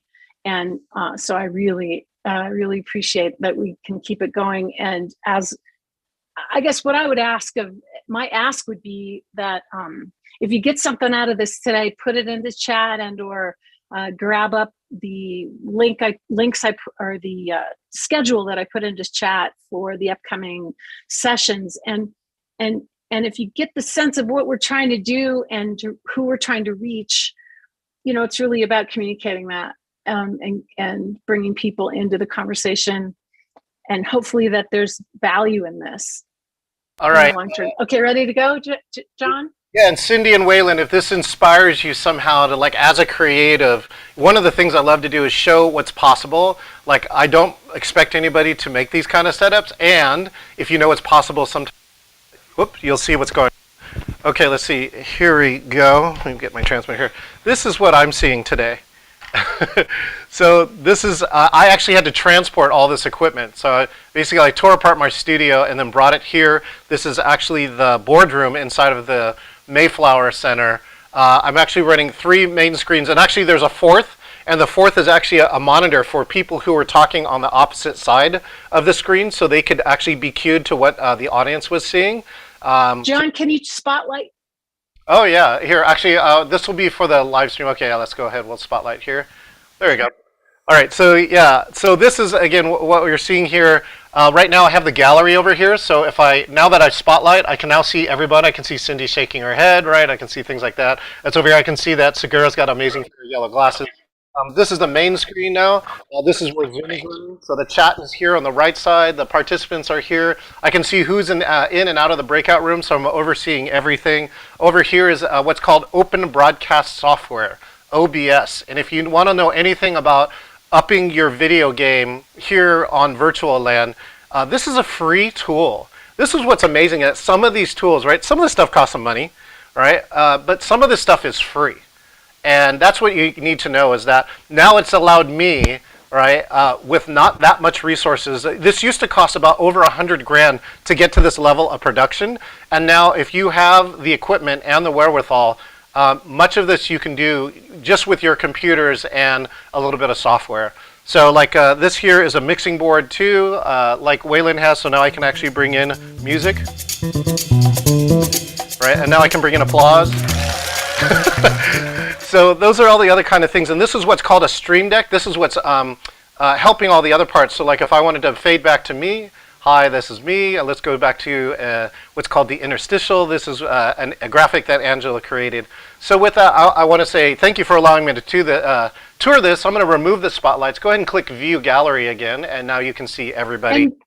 And John, this drives me to want to talk about some of the trainings you do, and also the one we're doing together, which is the web producer training coming up in July. I think we have it booked up at this point, but we will try to do another one. That's a 20-hour certification program for web producers, and we do pull together funding to provide seats for BIPOC and looking at language translation opportunities as well in the future. But can you talk a little bit about the ongoing stuff that you do for engaging virtual meetings? Perfect. Thank you, Angela. I'm really proud of our BIPOC producer program. Angela was able to secure a grant, and we were able to train over a dozen BIPOC, right, Black, Indigenous, people of color producers. And I took 9 of them to a national and international conference with me, where they ran all the breakout rooms and with their newly found skills. So this is what's great too, is that we're making a difference, right? I don't want a meeting to be engaging just because I'm here. I want the ability to spread to all the communities that people are in. The second part is I put a chat here. It's engagingvirtualmeeting.eventbrite.com. And tonight and tomorrow morning, 6 p.m. and 9 a.m. tomorrow, I'm actually running a program that's called Turn on the Damn Camera. And it actually has nothing to do about that. It actually is around creating psychological safety. So for those who chatted here, those who came back and asked questions, we want to say thank you. And that's part of what we did here. Jay, myself, Angela, and many of the organizers, trying to create a safe space so that we can talk. And as you saw, one of the ways to keep the space safe is to get rid of people who are not safe, which I actually did earlier today, and do that in an expeditious fashion so that you don't have to disturb the meeting. So again, I'm proud about all those different things, and I invite you to join that. I run at least one program a month for free to make sure that we have people, it can be accessible to all. I was looking for the link for our last year's live producer demo that we live streamed, but I couldn't find it. That's something that's really fun about this training, is John works with everyone and builds that skill set throughout the 20 hours. Toward the end, then an hour live streamed show and tell essentially gets to happen. So you get that's really exciting. Right now, I just wanted to say I'm putting in the link to our YouTube channel, where we're building a library of the live streams from the Business Resource Open House series. So make sure you go check those out. Right now, we don't have very many up there, but there are a couple shorter clips and the Spanish language clip. Thank you for show and tell, John. You're welcome, Angela. Yeah, you know what I love about the end of the program, it's very unique in that way, which is that every person has to present and produce for somebody. And you think these things are like easy, we do this all the time. Jay and Angela both personally learned, how fast it goes. Like when you lead up to the date, and if you're not quite ready, it doesn't matter. That train left. And so now you have to really work. And so if you're missing the energy and stress from live events, just produce a virtual one is all I can tell you. The energy and stress is still there. And that's what makes this program, because this program is live, right? That's what makes this program special. This is not pre-recorded. We can't go backwards. And that's why I think these programs are special. And again, all the panelists are like that too, knowing that what they're delivering is live. Which makes the connection, the networking and connection that actually happens even more vibrant. Go ahead, Jay, sorry. Oh, no worries, Angela. I just wanted to add about thank you for that tour, John. And having seen some of the curriculum that you've developed, in training for folks. Yes, there's a lot of technical pieces, but there's also so many other pieces of creating a engaging virtual meeting, which are not technical, which are thinking about, who is in the room and why, so there's a lot of other parts to this that are not technical, that are important also. And I love that John focuses on those as well too. Yeah, that's what I wanted to add. Myrna, this is John. Are you there? Myrna asked to be unmuted. Yep, I'm here. Thank you. Here you go. You have a question? Nope, I just wanted to be ready. Oh, okay. Thank you, Myrna. Back to you. One thing I wanted to mention before we stop the breakout rooms is that one thing we weren't ready with, as John was saying, if you're not ready when you go live, you're not ready, is the poll. We were going to run a poll, and my understanding is we did not make that happen. So I would like to ask everyone after we come out of breakout to put their ask and their offer and ask into the chat. And also the question is, did you make a connection? Oh, you know what? On the fly, Angela, I'm going to create a survey. So because the style of questions you did, you can't do a poll, but you can do a survey. As soon as anybody leaves this meeting, it will ask your 3 questions. Please tell me or chat me your 3 questions one more time, and I'll do that. Okay, I'll chat them to you. We'll do it. Let's check in with Madi. Madi, we got a few minutes here. We got about 5 minutes left. You want to tell us what you've been seeing in the other breakout rooms? Yeah. The other breakout rooms have been some sweet, smaller, intimate conversations in which folks have been able to share directly about projects in their life and really get some advice or be witnessed or directed to forums. So there's a lot of sweetness going on. One thing that really stood out to me was this statistics of just talking to the friend from We Sparkle, and that it's something 60 or 70% of creatives' time are spent on that back end administrative work. And so when we think about what these resources that are being offered here around cultivating relationships, cultivating folks who that's their superpower, so you can lean into your own superpower, and what is possible with that synergy is it's really exciting and kind of humbling when there was some jokes being made about how much creative energy goes into the scheduling emails, right? Just that alone. And just really shouting out some of the unique niche services that folks here are offering and how important that is for different communities to have that culturally responsive care. So that's what I've been noticing. I loved at the opening shot that you took a shot of Waylon's setup and integrated into the graphic. Do you have the ability to show that I don't know if Waylon saw that. Absolutely. Yeah, Waylon. One, because you matched the color palette so succinctly that I had already had rocking. And Waylon, we're about 4.5 minutes if you want to do a musical intro to the rest of the group back from breakout rooms. Oh yeah, check it out. So, do you see your turntable? Yeah. Super cool. Yay. Madi, why don't you go ahead? How did you get into graphic recording, and where do you see the creative process in your business?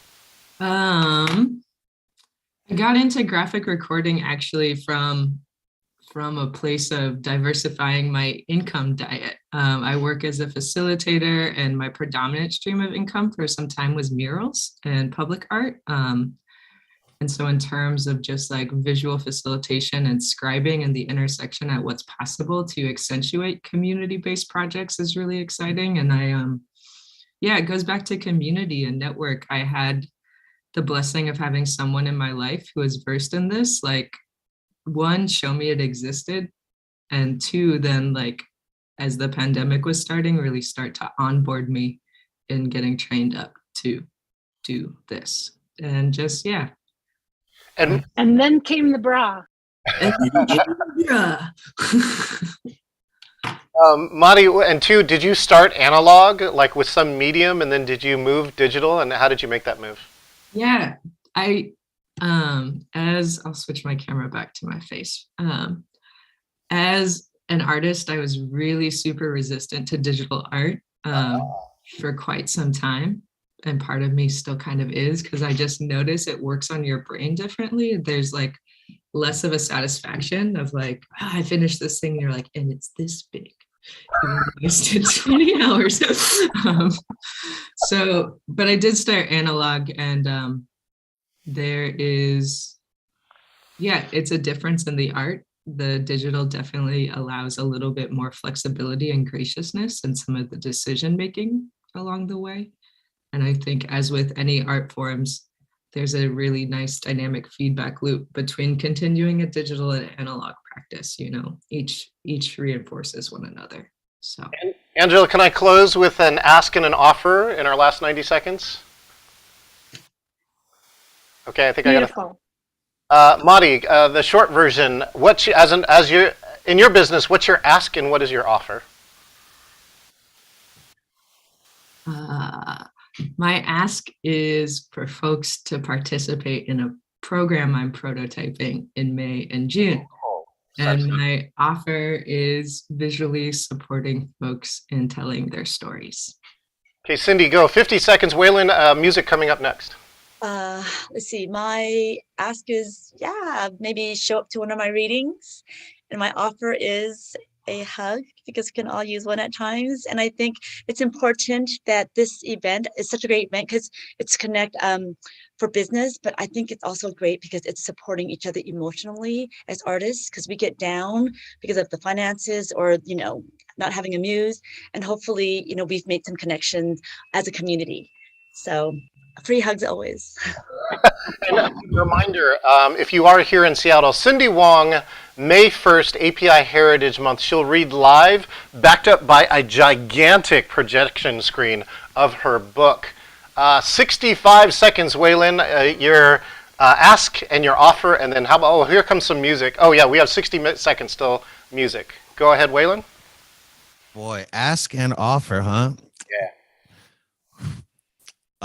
Shoot, my ask would just be that if you haven't checked out my music yet, maybe go check out my music under WD40 on Spotify or wherever you listen to music. My offer is that I'm always available to create the soundtrack to whatever situation I may be needed at. All right.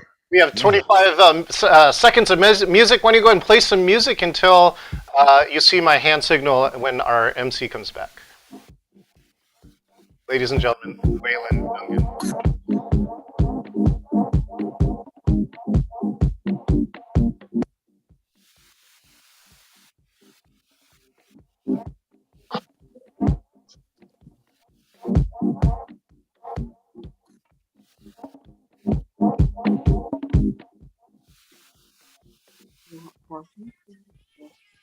Almost everybody back.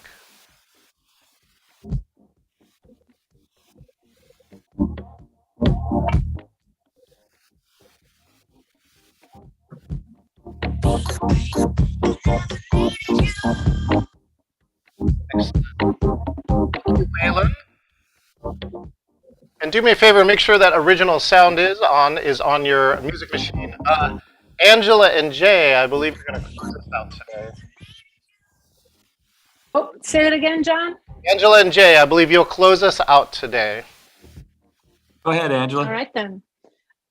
I mean, just what happened in the main room, which is the only room. I didn't jump around other rooms, and I'm kind of bummed about that. But I will say my ask is that people check out the upcoming business resource open houses.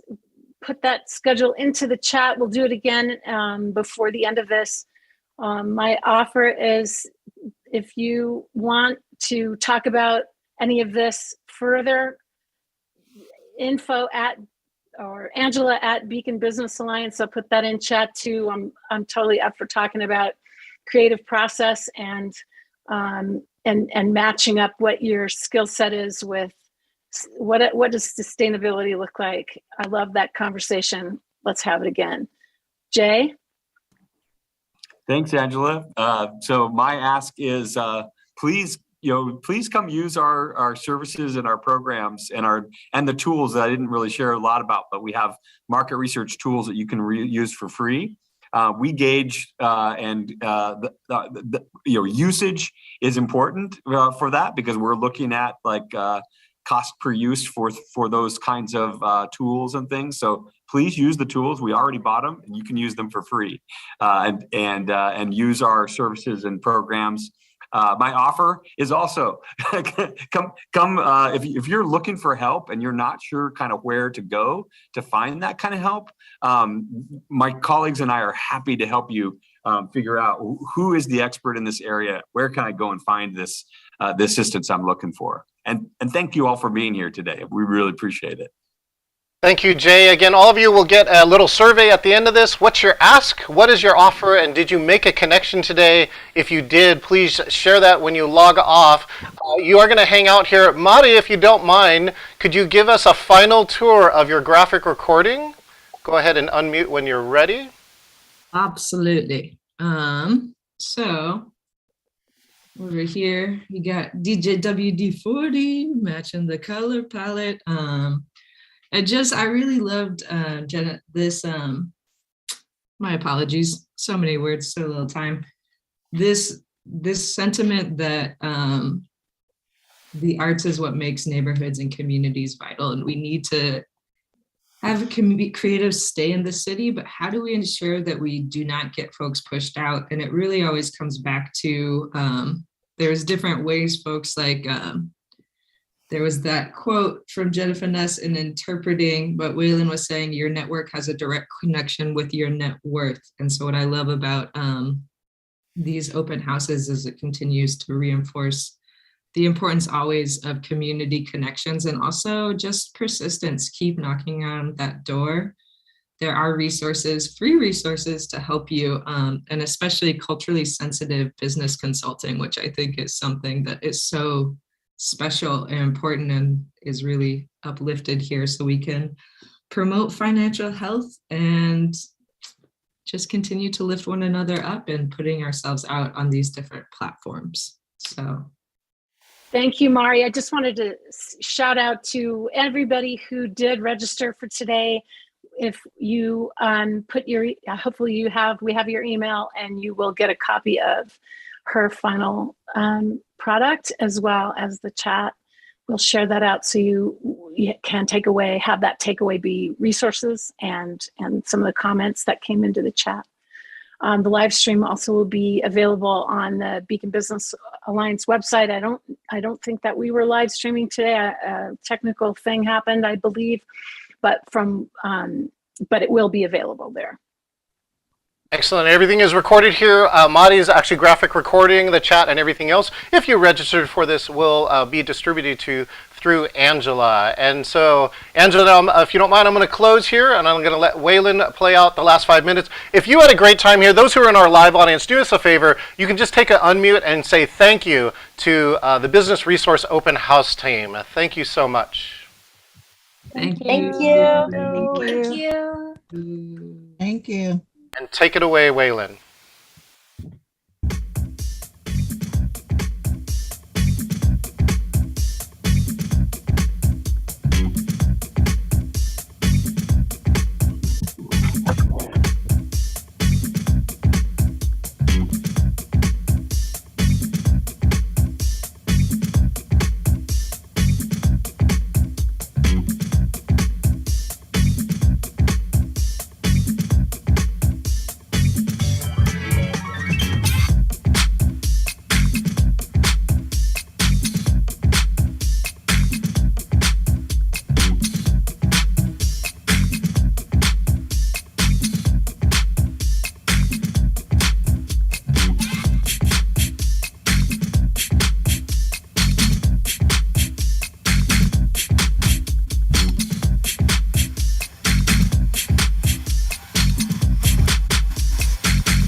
give my heart a rest. Best in me, have no regrets. Leave me be to clean my mess. Slow down, won't now, let it go now. You can try, not in control now. Why not just go with the flow now?